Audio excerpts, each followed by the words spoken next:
আমাদের টহল থাকবে, 24 ঘন্টাই থাকবো আমরা। কোনো রকম বিপদ আপদ হয়, সংকোচ, ঠিক আছে, একদম নিশ্চিন্তে নির্ভয়ে তোমরা পুজো উদযাপন করবে, উৎফুল্লচিত আনন্দচিত, ঠিক আছে। যে কোনো রকম পরিস্থিতিতে আমাদেরকে ফোন করবো, ফোন নাম্বার দেওয়া আছে। আর এছাড়াও আমরা 24 আওয়ার্স আমাদের টহল বাইরে আছে। আমরা এলাকা নিরাপত্তা দেওয়ার জন্য আমরা কিলোমিটারের মধ্যে পুরো এলাকায় আমরা নিরাপত্তা নিশ্চিত করব, ঠিক আছে। আমাদের তো 8 তারিখ থেকে, মানে 9 তারিখ থেকে শুরু,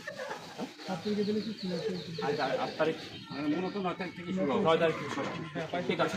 তো থাকো, হ্যাঁ, কোনো কিছু লাগলে জানাবে, যে কন্ট্যাক্ট নাম্বার দেওয়া আছে। Thank you.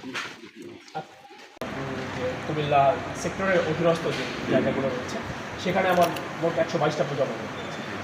এর সার্বিক নিরাপত্তার জন্য আমরা নিয়োজিত আছি, এবং আপনারা নির্ভয়ে যাতে পূজা উদযাপন করতে পারেন সেজন্য বর্ডার বাংলাদেশ আপনাদের সার্বক্ষণিক আপনাদের পাশে থাকবে। এখানে যদি কোনো রকম সমস্যা মনে করেন, আমাদের কন্ট্যাক্ট নাম্বার আপনাদের কাছে দেওয়া থাকবে, জানাবেন। এবং এছাড়াও আমরা 24 ঘন্টায় কিন্তু আমাদের টহল আছে। আমাদের বিভিন্ন জায়গায় বেস ক্যাম্পে স্থাপন করেছি, সেই বেস ক্যাম্প থেকে টহল আসতেছে। সুতরাং কোনো রকম আপনাদের ভয় কিছু, ঠিক আছে। যদি কিছু মনে করেন যে আমাদেরকে জানানো দরকার আছে, অবশ্যই জানাবেন। আর আপনারা নিজেরাও যে সিসি ক্যামেরা স্থাপন করা এবং আপনাদের যে নিজস্ব কমিটি আছে সেই কমিটির মাধ্যমেও আসলে একটু সজাগ থাকা, এটা কিন্তু আপনাদের, হ্যাঁ, তার মধ্যে সাংবাদিক ভাইয়েরা আছেন, আপনারাও সহযোগিতা করবেন, ঠিক আছে।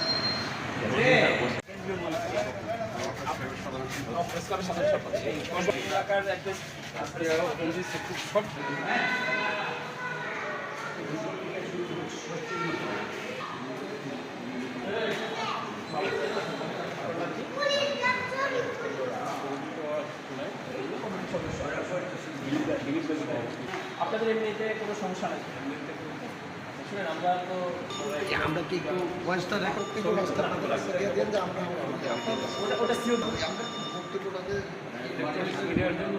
মিডিয়াতে বাই বাই একটু সাইডে যাও, বুঝিয়ে যান কি আর বেশি এটা ফটো দিতে পারছি না, এদিকে আসি।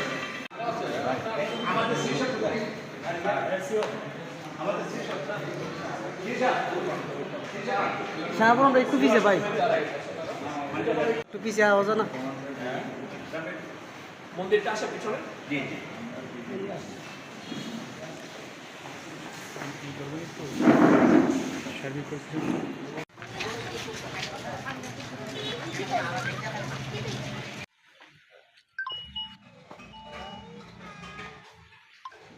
ঠিক আছে, বেশি লোকজন ধরা পড়ছে না। আমরা তো এইখানেই আপনাদের সামনে তো দেখেন আমরা যে ইয়েতে বললাম কফি